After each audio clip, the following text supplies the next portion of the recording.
Hello viewers, আজকে আমরা আসছি রঘুনন্দন রাবার বাগানের ভিতরে। আমার সাথে আছে আমারই ফ্রেন্ড অলিপুরের, ওর বাড়ি অলিপুর, ওর নাম হলো মিস্টার মাসুম। তো চলেন ওর সাথে একটু পরিচয় হই। Hello mister Masum. হাই ভাই, ভালো আছেন? আলহামদুলিল্লাহ ভালো, তোমার কি অবস্থা? হ্যাঁ আলহামদুলিল্লাহ ভাই, ভালো আছি। আজকে রাবার বাগানে আইসা তোমার কেমন লাগতেছে? ভাই অনেক সুন্দর লাগতেছে ভাই।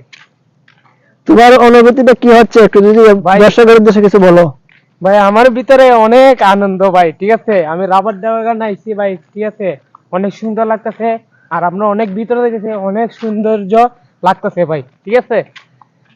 আচ্ছা, আমি তো শুনলাম বা জানলাম তুমি নাকি এই রাবার বাগানের ভিতরে আসার আগে ভয় পাইতা যে বাগানের ভিতরে আসলে ফোন চিন্তা হয়ে যেত বা ফোন আটকে রেখে দিত, এটা কি সত্যি?